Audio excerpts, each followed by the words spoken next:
நான் ஏதாவது செய்யறதுக்குள்ள இங்க போயிடு. போக மாட்டேன். என் பிள்ளையும் என் பேத்திகளையும் பார்த்து பேசிட்டு தான் போவேன்.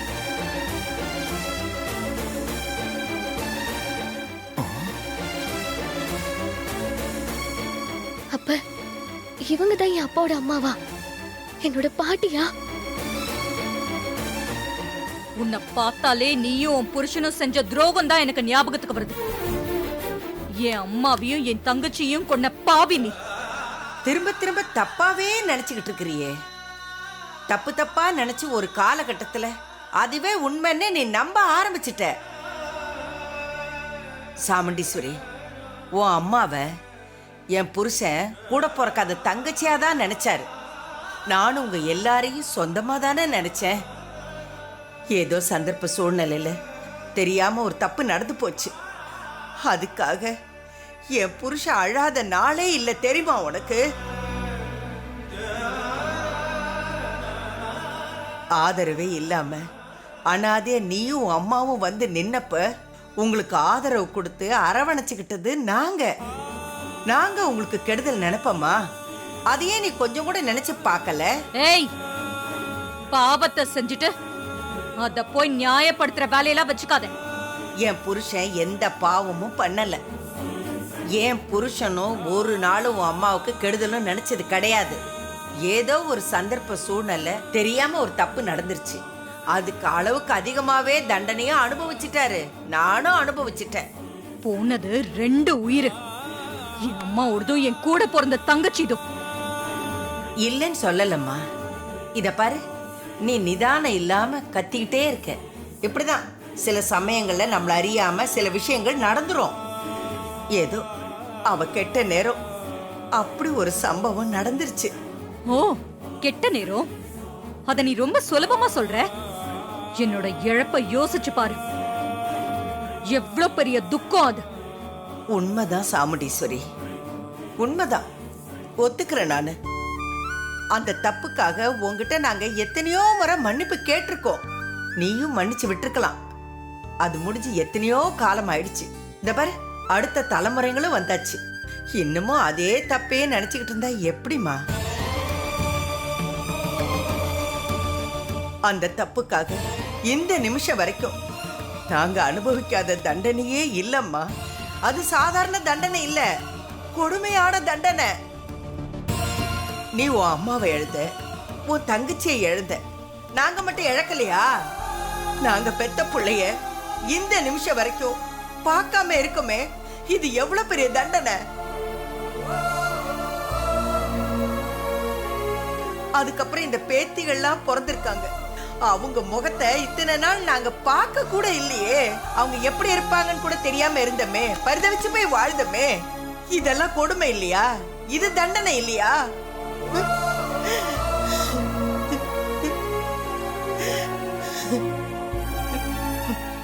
சரிம்மா, தப்பு பண்ணிட்டோம், தண்டனை கொடுத்துட்டேன். எத்தனை காலத்துக்கு இந்த தண்டனையை நாங்க அனுபவிக்கிறது? சொல்லு, எத்தனை காலத்துக்கு இந்த தண்டனையை நாங்க அனுபவிக்கிறது? உங்க மகன் ஒண்ணு என் அம்மா மாதிரி செத்து போகல இல்ல, உயிரோட தானே இருக்காரு.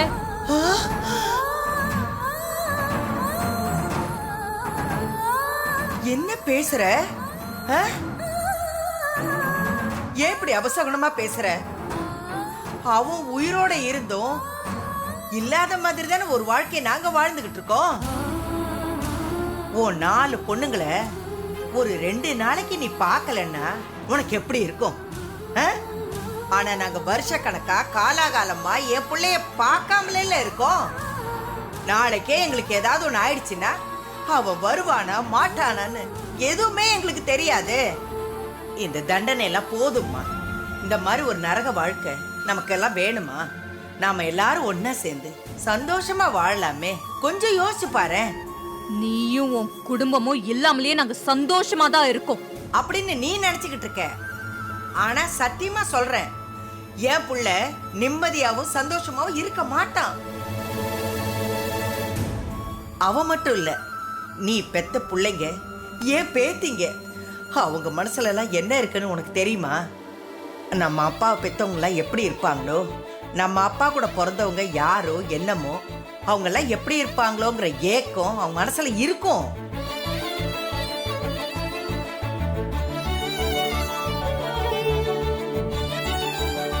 போதும் சாமுண்டீஸ்வரி, உன் பிடிவாதத்தால அவங்களெல்லாம் சொந்த பந்தத்தோட சேர விடாம விட்டதெல்லாம் போதும். இனிமேலாவது அவங்க சொந்த பந்தத்தோட சேர்ந்து வாழட்டும். விட்டுடுமா. என் பிள்ளைங்க மனசுல அப்படியெல்லாம் எதுவும் இல்ல. அவங்களுக்கு நானும் இந்த வீடும் அது போதும். வேற எந்த சொந்தமும் தேவையில்லை. உன்கிட்ட அவங்க வெளிப்படையா சொல்லாம இருக்கலாம், ஆனா மனசுல அந்த ஏக்கம் இருக்கும் சாமுண்டீஸ்வரி.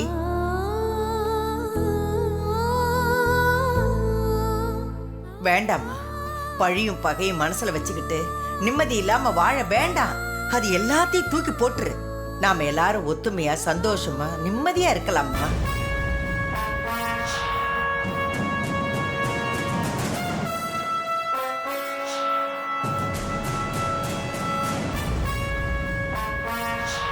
இத பார், நீ பெருசா ஒரு டிராமா போடணும் தான் கிளம்பி வந்திருக்கேன்னு எனக்கு நல்லா தெரியுது. ஆனா நீ என்ன டிராமா போட்டாலும் நான் மனசு மாற மாட்டேன். மரியாதையா என் நேரத்தை வீணாக்காம போ. இல்லைன்னா வயசானவனு கூட பார்க்க மாட்டேன், துரத்தி அடிச்சிருவேன். போதும் போதும். 25 வருஷமா இந்த உருட்டல் மிரட்டலுக்கெல்லாம் நான் பயந்தது போதும். இனிமேலாம் நான் பயப்பட மாட்டேன். உன்னால முடிஞ்சதை பாரு.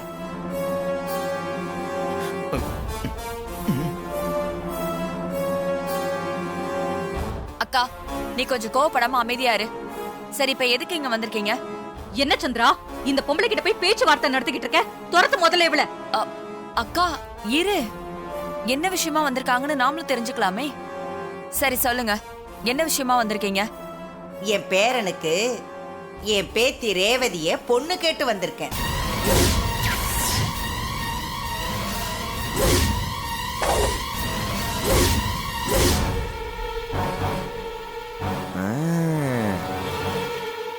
மாமா, பாட்டி இவ்வளோ தைரியமா வருதுன்னா இதெல்லாம் உங்க ஏற்பாடு தானா?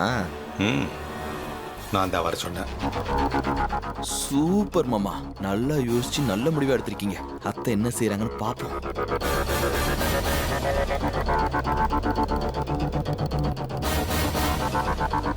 உனக்கு எவ்வளவு தைரியம் இருந்தா என் வீட்டுக்கே வந்து உன் பேரனுக்கு பொண்ணு கேட்பேன். இதுக்கு தைரியம் எதுக்குமா? நான் என்ன தப்பாவா கேட்டுட்டேன்? ஊர்ல உலகத்துல நடக்காததையா நான் கேட்டுட்டேன்? என் மக வழி பேரனுக்கும் என் மக வழி பேத்திக்கும் கல்யாணம் நடக்கணும்னு நான் ஆசைப்படுறேன். அதுக்கு பொண்ணு கேட்டு வந்திருக்கேன். இதுல என்ன தப்பு இருக்கு? தப்பு சரிய பத்தி நீ என்கிட்ட பேசுறியா? உனக்கு இப்ப நான் யாருன்னு காட்டுறேன்.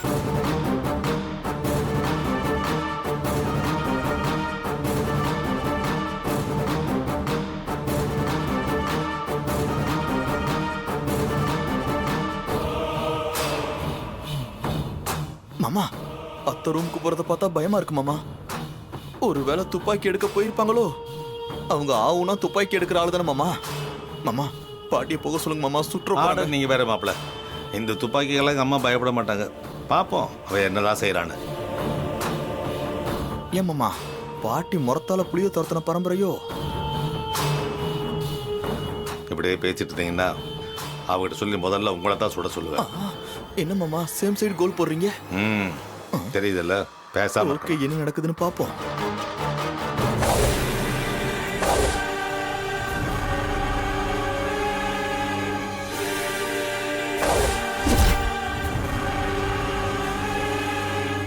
ஐயோ மாமா, நான் சொன்ன மாதிரியே அத்தை துப்பாக்கியோட வராங்க மாமா. இன்னைக்கு என்ன நடக்க போதோ?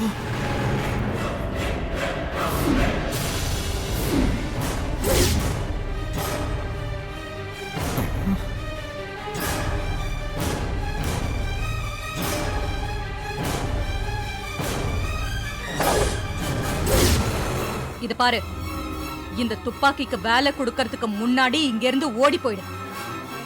உனக்கு நான் உயிர் பிச்சை தரேன். இல்லைன்னா இங்க இருந்து பொணமா தான் போவேன்.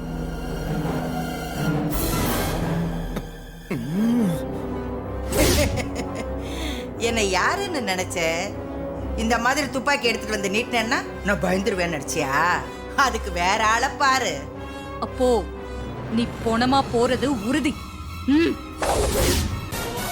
ஐயோ மேடம், அவசரப்படாதீங்க. கொஞ்சம் பொறுமையா இருங்க. என் பொறுமையை இந்த கிழவி சோதிச்சுட்டா. நீ எதுவும் பேசாம தள்ளு. மேடம், நான் சொல்றத கொஞ்சம் கேளுங்க. அவசரப்பட்டு எதனா செஞ்சிட்டீங்கன்னா நாளைக்கு நீங்க தான் வருத்தப்படுற மாதிரி ஆகும். அம்மா சுடாதீங்கம்மா, எதுவா இருந்தாலும் பேசி தீர்த்துக்கலாமா? துப்பாக்கி கொடுங்கம்மா. விடு. அம்மா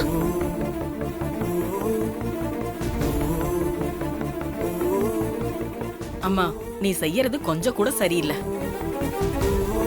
அம்மா இப்போ அப்படி என்ன கேட்டுட்டாங்க? தான் பேரனுக்கும் பேத்திக்கும் கல்யாணம் பண்ணி வைக்க சொல்லி கேக்குறாங்க.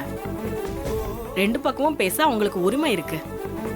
அதுக்காக அவங்கள சொல்றதுக்கு துப்பாக்கியை தூக்கிட்டு வந்துடுவியாம்மா? ஏமா, 25 வருஷமா பகையா இருக்கீங்க.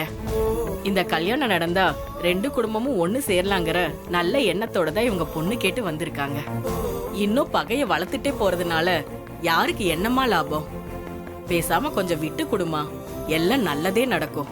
நீங்க என்ன இந்த பொம்பளைக்கு சப்போர்ட்டா? நீங்க என்ன சொன்னாலும் இந்த ஜென்மத்துல இந்த ரெண்டு குடும்பமும் ஒண்ணு சேர்றதுக்கு வாய்ப்பே இல்ல.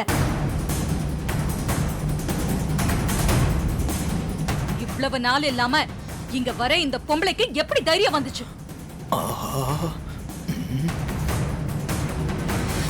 அதோட என் பொண்ணுக்கு வேற ஒரு பையனோட கல்யாணம் நிச்சயமாயிடுச்சு.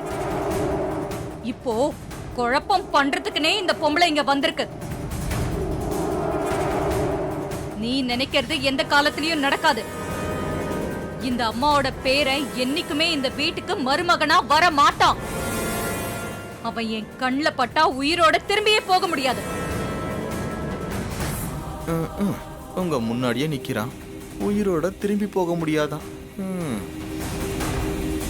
இன்னும் ஏன் இங்க நின்னுகிட்டு இருக்க?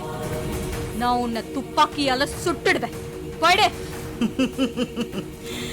இவ்வளவு நடந்ததுக்கு அப்புறமும் இப்ப நான் சொல்றேன் கேட்டுக்க. என் பேரன் தான் இந்த வீட்டுக்கு மருமகனா வருவான். அத நான் நடத்தியே காட்டுவேன். உன்னால முடிஞ்சது நீ பாத்துக்க.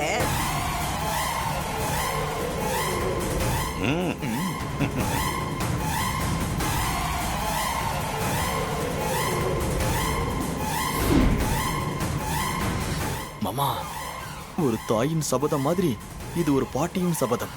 பாட்டி பேசுற வேகத்தையும் அவங்க நடந்துக்கிற விதத்தையும் பார்த்தா அவங்க ஜெயிக்காம விட மாட்டாங்க போல இருக்கே. நாமெல்லாம் எதுக்கு மாப்பிள்ள இருக்கோம்? எங்க அம்மாவை ஜெயிக்க வைக்காம விடக்கூடாது. கரெக்ட் மாமா. மாமா, இப்பெல்லாம் உங்களுக்குள்ள தைரியம் கொஞ்சம் எட்டி பாக்குதே, எப்படி மாமா? எல்லாம் என் மருமகன் இருக்கிற தைரியம் தான் மாப்பிள்ள.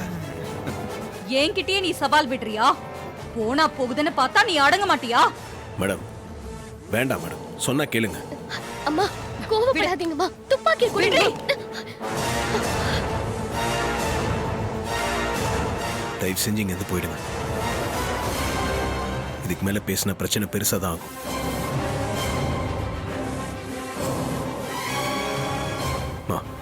தயவு செஞ்சு இங்க இருந்து கூட்டிட்டு போங்க. சரிங்க தம்பி. அம்மா வாங்கம்மா, வாங்க போலாம், வாங்க.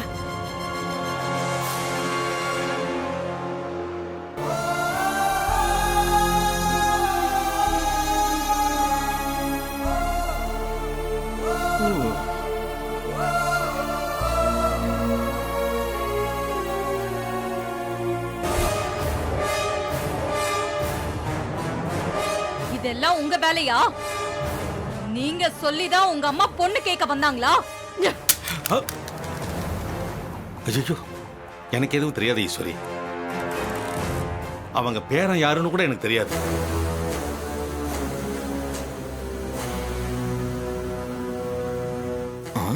ஆஹா, பர்ஃபார்மன்ஸ பின்றீங்களே மாமா.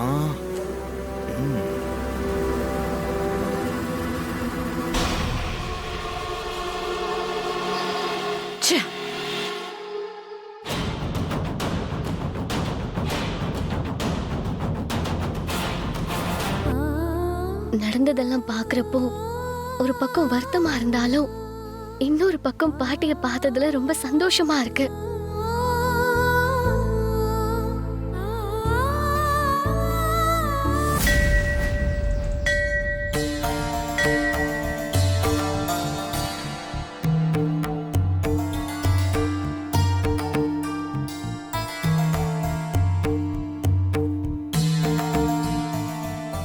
வாயா கார்த்தி. பாட்டி என்ன பாட்டி இப்படி பண்ணிட்டீங்க? நீங்க பண்ணது உங்களுக்கே சரியா படுதா? நான் எதுவும் தப்பா பண்ணலையா? உங்களை யார் பாட்டி தேவையில்லாம வீட்டுக்கு பொண்ணெல்லாம் கேட்டு வர சொன்னா? இப்ப பாத்தீங்களா எவ்வளவு பெரிய பிரச்சனை ஆயிடுச்சு. என்கிட்ட நீங்க இதை பத்தி ஒரு வார்த்தை கூட சொல்லவே இல்லையே பாட்டி. ஏயா நான் பொண்ணு கேட்டு அங்க வரக்கூடாதா? எனக்கு அந்த உரிமை இல்லையா? ரேவதி என் பேத்தி, நீ என் பேரன். உங்க 2 பேருக்கும் கல்யாணம் பண்ணி வைக்கணும்னு நான் நினைக்கிறேன். அதுக்கு எனக்கு எல்லா உரிமை இருக்கியா? அதான் நான் பொண்ணு கேட்டு வந்தேன். இதுல என்ன தப்பு இருக்கு? உரிமை இருக்குன்னு சொல்றதெல்லாம் இருக்கட்டும் பாட்டி. நீங்க இந்த மாதிரி வர போறீங்கன்னு என்கிட்ட ஒரு வார்த்தையே சொல்லியிருக்கலாம்ல. உன்கிட்ட சொல்லியிருந்தா என்ன பண்ணுவ? வர வேணான்னு சொல்லியிருப்ப. அதான் நானே முடிவெடுத்து அங்க வந்துட்டேன். பாட்டி எனக்கு தான் கல்யாணம் வேண்டாம், எனக்கு அந்த மாதிரி ஒரு எண்ணமே இல்லைன்னு சொல்லிட்டேன்ல. அதை ஏன் பாட்டி புரிஞ்சுக்கவே மாட்டேங்கிறீங்க? நீங்க பாட்டு திடீர்னு பொண்ணு கேட்டுலாம் வரீங்க. அத்தை எப்படி கோவப்பட்டாங்கன்னு பாத்தீங்களா? எதனா ஏடா கூடமா நடந்துச்சுன்னா என்ன பாட்டி பண்றது? நிலைமை இன்னும் மோசமாயிடும் பாட்டி. அதெல்லாம் ஒண்ணும் ஆகாது. ஏயா கார்த்தி, அவளுக்கு மட்டும்தான் கோவம் வருமா? எனக்கு கோவம் வராதா? எனக்கு கோவம் வந்துச்சுன்னு வையே, அவ இருக்கிற இடம் தெரியாம காணாம போயிடுவா. ஏதோ 25 வருஷத்துக்கு முன்னாடி ஒரு தப்பு பண்ணிட்டோம், அதையே புடிச்சுக்கிட்டு தொங்கிட்டு கிடப்பாளா? நாங்களும் தப்பு பண்ணிட்டோமேன்னு பேசாம ஒதுங்கி போயிட்டு இருந்தோம். அதனால அவ இஷ்டத்துக்கு ஆடுறாளா? அதுக்கெல்லாம் அவளுக்கு பதிலடி கொடுத்தாதான் அவ அடங்குவா. பாட்டி இதெல்லாம் நீங்களா செஞ்ச மாதிரி எனக்கு தெரியல, யாரோ சொல்லி கொடுத்து செஞ்ச மாதிரி தான் தெரியுது. நீங்க சொல்றது கரெக்டா மாப்ள?